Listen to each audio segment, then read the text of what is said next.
speaks for a country not through power or politics, but through poetry.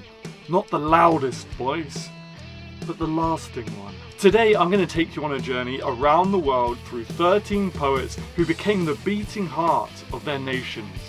Now, this is not a ranking, it's a celebration, a passport through language, grief, revolution, and love. And of course it is subjective, so if you disagree with any of my listings, let me know in the comments down below who you would swap them out with.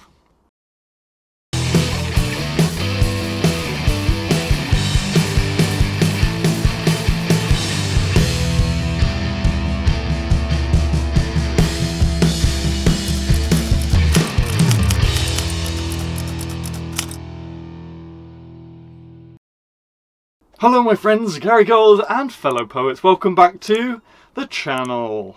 There's something sacred about discovering the poet who holds the soul of an entire country. It's not always the most famous voice, but it is the one whose voice lingers through the collective memory. I'll be sharing 13 poets today, revealing what their work says about where they come from and the people they wrote for. And of course, I'd love to know by the end of the video who your country's national poet is, and what line of theirs lives in your heart.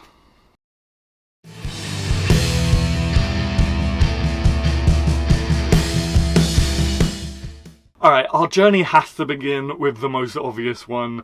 England's bard, also known as the world's bard to some people. Of course, it's William Shakespeare.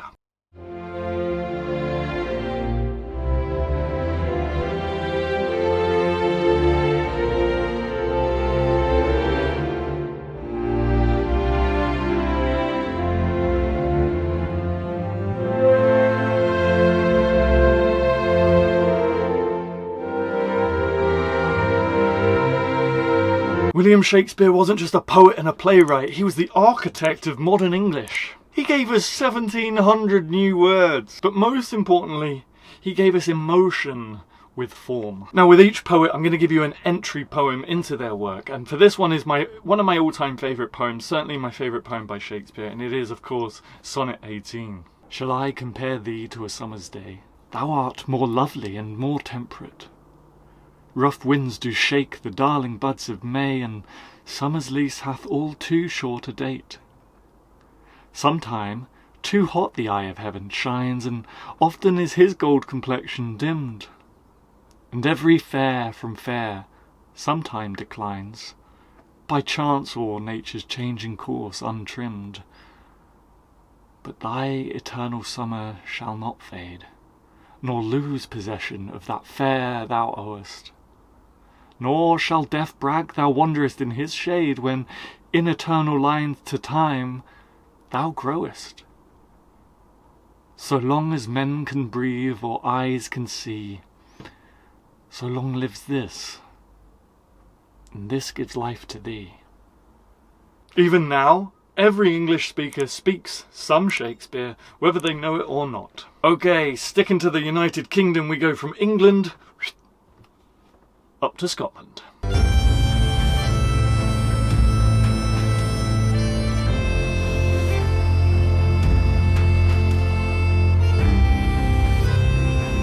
Crossing the border into Scotland, we find, of course, Robert Burns, the ploughman poet.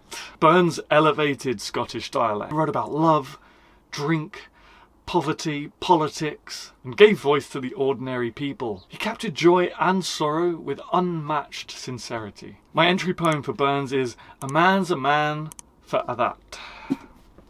Is there for honest poverty that hangs his head and a that? The coward slave we pass him by, we dare be poor for a that. For a that and a that, our toils obscure and a that. The rank is but the guinea's stamp, the man's the gowd for that. What though on hamely fare we dine, wear hodden grey and a that? Gie fools their silks and knaves their wine, a man's a man for a that. For a that and a that, their tinsel show and a that. The honest man, though e'er say poor, is king o' men for a that. Ye see yon birkie cad, a lord, wha struts and stares and a that.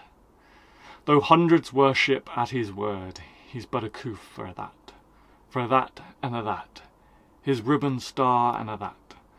The man, o independent mind, he looks and laughs at a that. A prince can make a belted knight, a marquis, duke, and a that. But an honest man's a boon his might, guide faith he mourner for a that. For a that and a that, their dignities and a that, the pith o sense and pride o worth, are higher rank than a that.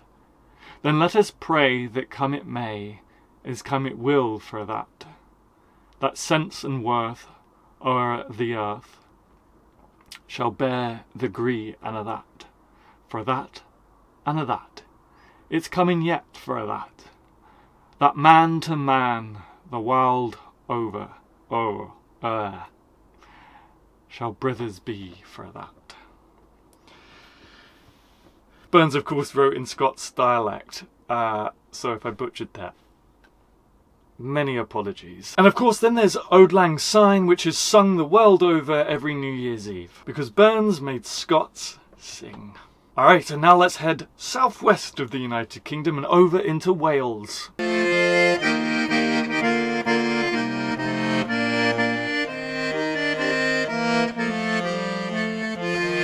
To Wales and the rich, sonorous voice of course, Dylan Thomas. His poetry is musical, sensual and rich with imagery, equal parts chaos and beauty. He once said he wrote for the love of man and in praise of God, and you can feel that awe in every syllable. My entry poem to Thomas is of course his very famous villanelle, Do Not Go Gentle Into That Good Night.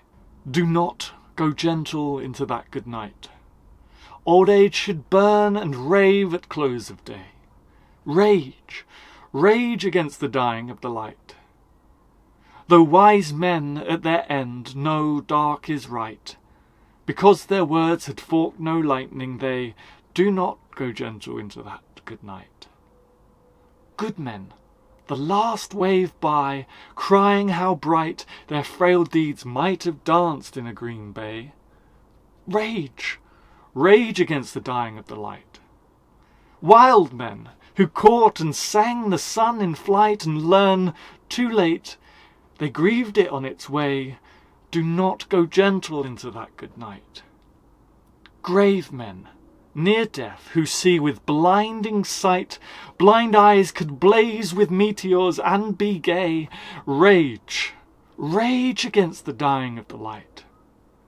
And you, my father, there on the sad height, curse, bless me now with your fierce tears, I pray, do not go gentle into that good night. Rage, rage against the dying of the light. A defiant, thunderous poem about life and death. Thomas didn't just write poetry, he orchestrated it. Okay, now it's time to leave the UK and fly eastwards.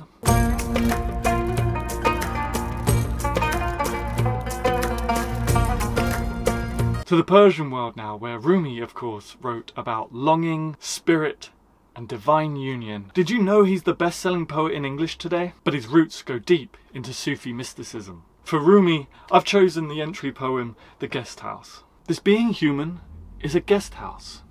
Every morning a new arrival. A joy, a depression, a meanness, some momentary awareness comes as an unexpected visitor. Welcome and entertain them all, even if they are a crowd of sorrows who violently sweep your house empty of its furniture. Still, treat each guest honourably. He may be clearing you out for some new delight. And from Persia we travel to Japan.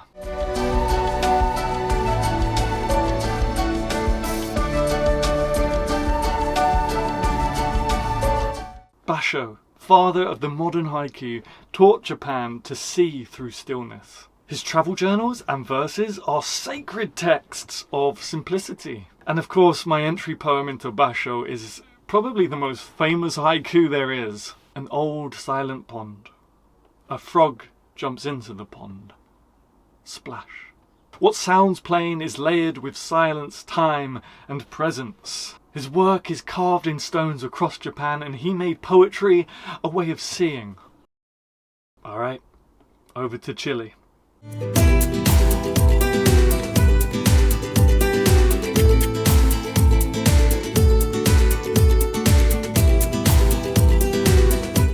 Of course, it's Neruda, Chile's fiery, romantic revolutionary. He wrote odes to tomatoes and tyrants and lovers and lost lands. My entry poem for Neruda is, "Tonight I can write the saddest lines."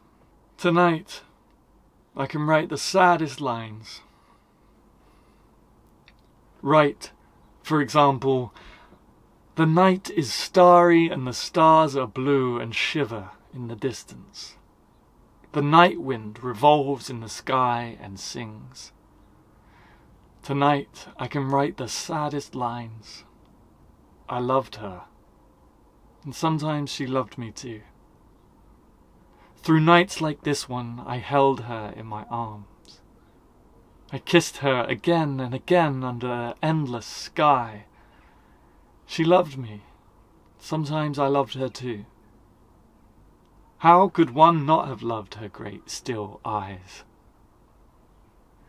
Tonight I can write the saddest lines, to think that I do not have her, to feel that I have lost her. To hear the immense night, still more immense without her, and the verse falls to the soul like dew to the pasture. What does it matter that my love could not keep her? The night is starry and she is not with me. This is all. In the distance someone is singing. In the distance. My soul is not satisfied that it had lost her. My sight tries to find her as though to bring her closer. My heart looks for her, and she is not with me. The same night whitening the same trees, we of that time are no longer the same. I no longer love her, that's certain, but how I loved her. My voice tried to find the wind to touch her hearing. Another's. She will be another's, as she was before my kisses. Her voice, her bright body, her infinite eyes. I no longer love her, that's certain, but maybe I love her. Love is so short. Forgetting is so long. Because through nights like this one, I held her in my arms, but my soul is not satisfied that it has lost her. Though this be the last pain that she makes me suffer, and these the last verses that I write for her.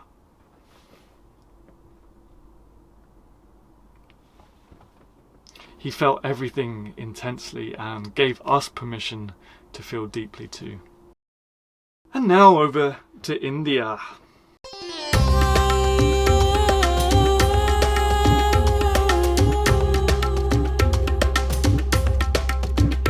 India's great Saint Tagore wrote with serene intellect and spiritual sensitivity. And my entry poem for Tagore is "Where the mind is without fear." Where the mind is without fear, and the head is held high. Where knowledge is free, where the world has not been broken up into fragments by narrow domestic walls. Where words come out from the depth of truth, where tireless striving stretches its arms towards perfection, where the clear stream of reason has not lost its way into the dreary desert sand of dead habit, where the mind is led forward by thee into ever-widening thought and action, into that heaven of freedom, my Father, let my country awake. He won the Nobel Prize, but more importantly, he helped define Indian thought and imagination during a moment of national awakening. Alright, it's time to go from east over to the west.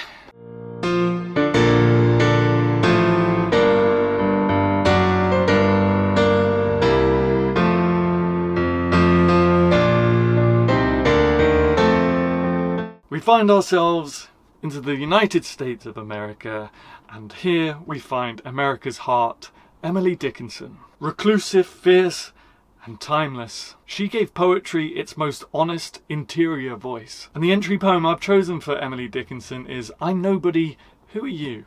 I'm nobody. Who are you? Are you nobody too? Then there's a pair of us. Don't tell. They'd advertise, you know. How dreary to be somebody. How public, like a frog, to tell one's name, the lifelong June, to an admiring bog. She hid in her home, was hardly published in her lifetime, but her words reach around the world now. Sharp, strange, enduring. Okay, let's head back, close to where we started, to Ireland.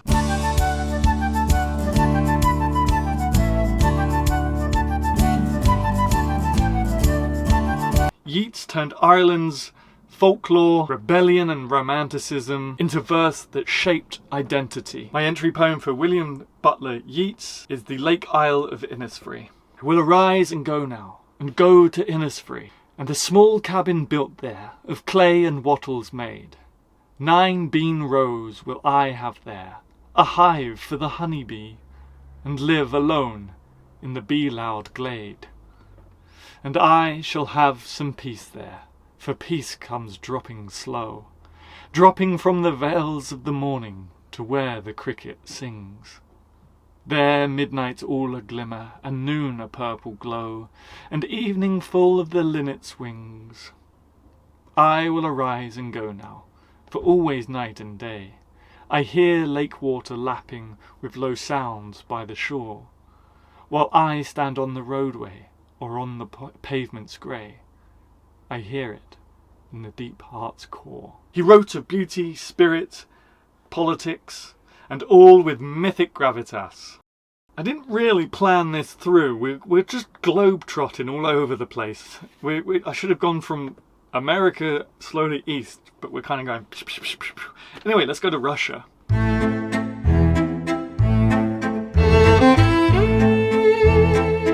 Russia's conscience, Anna Akhmatova. Her work, full of quiet defiance, survived the terror of the Stalin regime.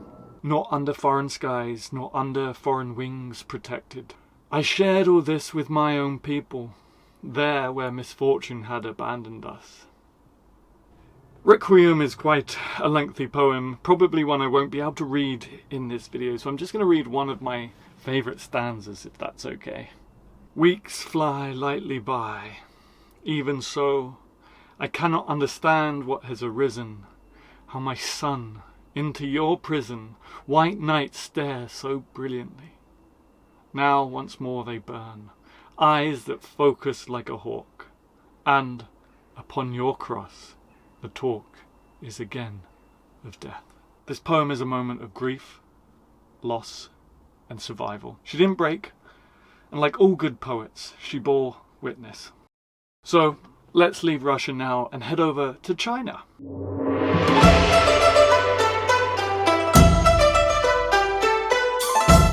Du Fu is China's moral and poetic compass. A Tang dynasty poet who lived through war and famine, he still wrote with precision, humility, and care for his people. My entry poem for Du Fu is Spring View, and again, a lot of these poems, I should have said, a lot of these poems are translated that I'm reading, including this one. So, the country is broken, though rivers and mountains remain. In the city in spring, grass and trees are thick. Moved by the moment, are flowers splashed with tears. Morning parting, a bird startles the heart. The beacon fires have joined for 3 months now. Family letters are worth 10,000 pieces. I scratch my head. Its white hairs growing thinner, and barely able now to hold a hairpin. He wrote not to dazzle, but to preserve dignity during collapse. Alright, let's head over to Africa now, more specifically Nigeria.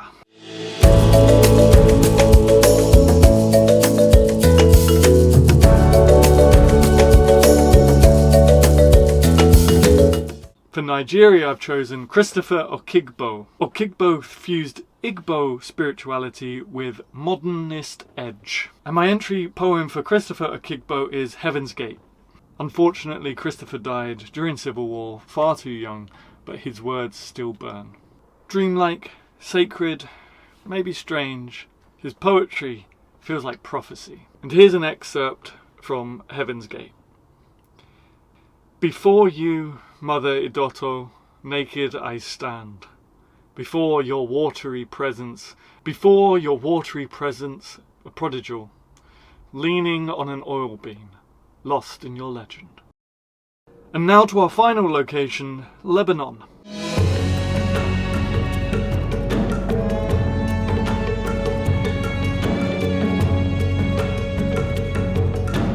The Prophet.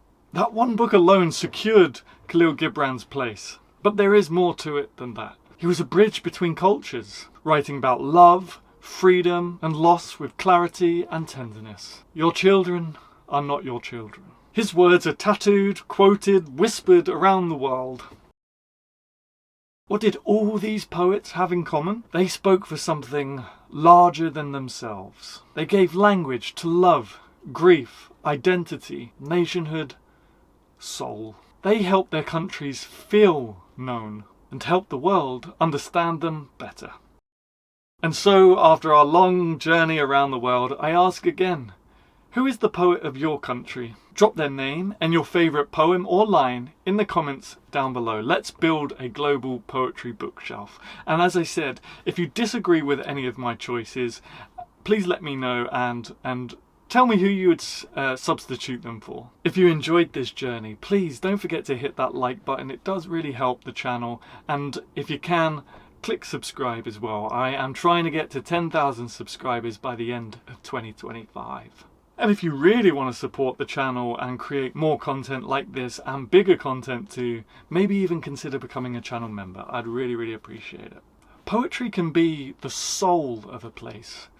And every place deserves a poet. Maybe yours is yet to be written. Maybe it's you. Keep reading, keep writing, and I'll see you in the next video.